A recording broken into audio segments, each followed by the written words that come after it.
नहीं बैस लो देगा तो जब गलत बहुत शर्म आई मेरे को बेचारा का मुंह करेगा। एक साथ इन्हीं के साथ साथ अब जो युवा गुजर हैं हमारे साथी, मैं देख रहा हूं कि सब लोग नौकरियों के पीछे, जैसे कि गुर्जर आरक्षण में यहाँ पर 70 लोगों ने अपनी जान की कुर्बानी दी और हमें 5% आरक्षण मिला। उसमें हमारे युवा साथी नौकरियों में तो दर्जा पा ही रहे हैं, परंतु मैं युवा साथियों से एक निवेदन और करना चाहूंगा कि अपनी भागीदारी सरकारी नौकरियों के साथ साथ व्यापार और बिजनेस में भी आगे बढ़ाएं। तो क्योंकि हमारा जो समाज है कहीं ना कहीं व्यापार में बहुत पिछड़ा हुआ है, और आप ये देखेंगे कि राजस्थान को छोड़ करके आप दिल्ली चले जाइए, हरियाणा चले जाइए, यूपी के जो एरिया है वहां चले जाइए, हमारे समाज के लोग बहुत ज्यादा लोग व्यापार में अपना इन्वेस्ट करते हैं, व्यापार को बढ़ाने में काम करते हैं, और वह कहीं ना कहीं आज वो सरकारी नौकरियों से ज्यादा संपन्न भी हैं। आप सुनते होंगे हरियाणा, राजस्थान और यूपी के लोगों को देखते भी होंगे कि कहाँ कहाँ की वो सीढ़ियाँ अपने बिजनेस में आगे पहुंच पाए हैं। तो आप लोगों से, मैं राजस्थान के युवा साथियों से खासतौर से कहना चाहूंगा कि वो अपने व्यापार के अंदर अपने गुर्जर समाज के अलावा और समाजों से भी अपना मेल जोल बढ़ाएं, उनसे यारी दोस्ती करें, क्योंकि हमारे देश का जो व्यापार है वो बाणियों से चलता है। बाणिया समाज जो है वो व्यापार का मुख्य केंद्र रहा है हमारे देश में स्टार्टिंग से। तो आप लोग उन लोगों से भी अपनी दोस्ती करें, उन लोगों से भी अपना सर्कल बनाएं, और जो समाज के लोग हैं उनसे भी अपना सर्कल ज्यादा बढ़ाएं, क्योंकि कहीं ना कहीं वो लोग आपकी व्यापार में मदद करेंगे। और अगर आप व्यापार अच्छा करते हो तो अपने लोगों को, अपने भाइयों को रोजगार दे पाएंगे। छोटी छोटी जो कहते हैं ना, चैन से चैन जुड़कर भी कड़ी आगे बढ़ती है। तो इस कड़ी को बढ़ाने में मैं आप लोगों से सख्त ये कहना चाहता हूँ। मैं हरियाणा से आया हूँ, मैंने आपका इंट्रोडक्शन अपना पूरा नहीं दिया है, पर मैं बता रहा हूँ मैं भी एक व्यापार करता हूँ, मैं भी कंस्ट्रक्शन का काम करता हूँ, मैंने भी बहुत से लोगों को रोजगार दिया हुआ है। तो जब आप रोजगार करेंगे तो एक रोजगार है, पहला व्यक्ति रोजगार नहीं करता है, वो कहीं ना कहीं अपने साथ 10, 20, 40, 50, 100 व्यक्तियों की एक चैन बना के रखता है, और उसमें ज्यादा से ज्यादा अपने समाज के लोगों को जोड़ो, ताकि 2 वक्त की रोटी का जुगाड़ उन साथियों का भी हो सके, कोई आदमी दर दर ना भटके। आज हम देख रहे हैं कि जैसे हमारा युवा साथी नशे की चपेट में ज्यादा आ रहा है, उससे भी थोड़ा सा दूर रहना चाहिए। जब व्यक्ति कहीं ना कहीं बिजी हो जाएगा किसी काम में, जब उसे 2 रुपए का फायदा मिलने लगेगा, तो कहीं ना कहीं व्यक्ति इन चीजों से दूर हो जाएगा और अपने समाज का उद्धार करने में भी लगेगा। और इसी के साथ साथ आज देख रहे हो कि राजनीति में भी लोगों का बहुत अच्छा भविष्य है। अगर आप ईमानदारी से अगर राजनीति में अपनी पैरवी रखते हो और अपना भागीदारी निभाना चाहते हो, तो उसमें भी हमारे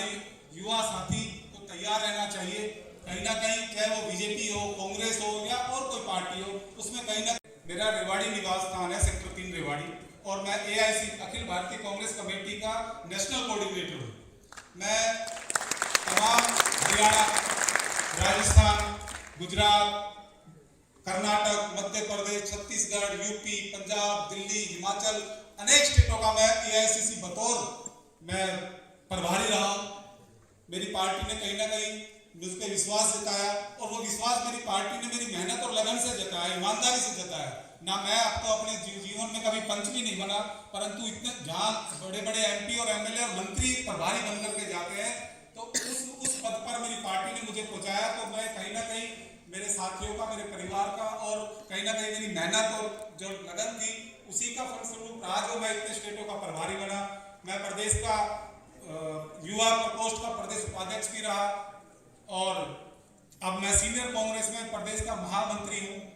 तो कहीं ना कहीं मैं साथियों ये भी कहना चाहूँगा, अपनी भी भागीदारी निभाने के लिए आप इस रास्ते को चुने और ईमानदारी से चुने। इसमें टाइम भी बहुत ज़्यादा खर्च होता है, पैसा भी ज़्यादा लगता है, तो पैसे की वेस्ट ना करके ईमानदारी से रास्ते पे चलोगे तो आपका पैसा ज़्यादा वेस्ट नहीं होगा। मैंने जहाँ से अपने जिनको गुरु माना, वो मेरे पिताजी के सगे मामा जी थी, कन्हैया लाल पोसवाल जी, जो आज़ादी के बाद गुजरों में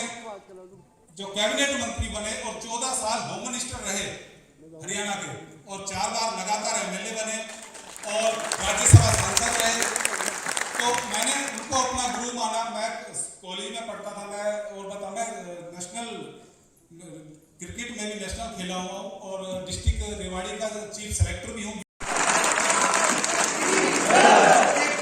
पूरा एक योजनाबद्ध तरीके से अभियान चलना चाहिए और यहाँ जो अलग अलग संगठनों के लोग बैठे हैं उनके श्री चरणों में मैं एक निवेदन करना चाहता हूँ। आप कोई भी झंडा ले, कोई भी संगठन लेकर के चले, कोई फर्क नहीं पड़ता, लेकिन प्रदेश स्तर पे कोई कार्यक्रम हो, राष्ट्र स्तर पे कोई हमारी मांग रखने की जरूरत हो तो सारे झंडे छोड़ करके भगवान श्री देवनारायण जी का नाम लेकर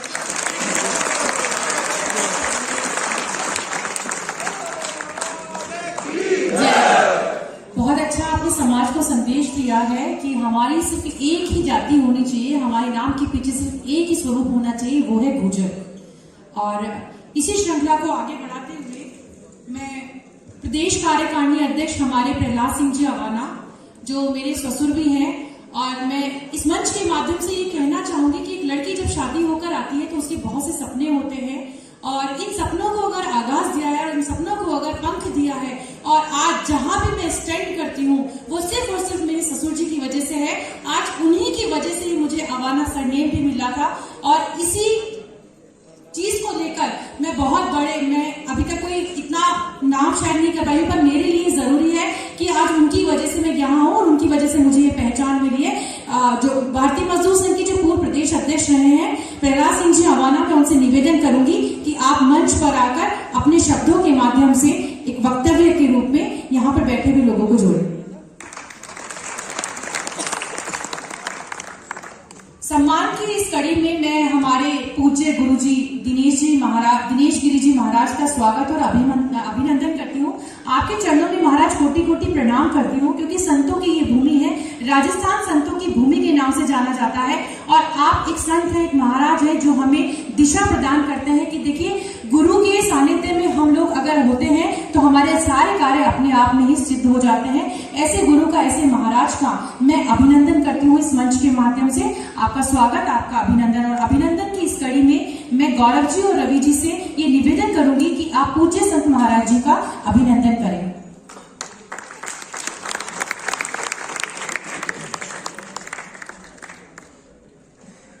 भगवान देवनारायण को नमन करते हुए हमारे बीच मढ़ी के संत माननीय दिनेश गिरी जी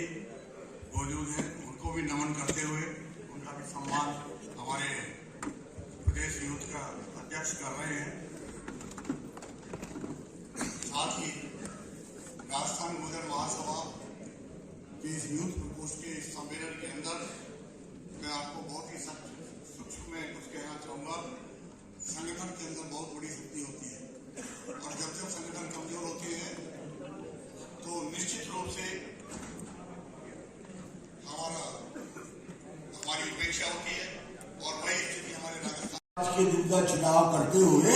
विजय सिंह प्रतीक की जयंती के ऊपर ये गुर्जर युवा सम्मेलन का आयोजन किया।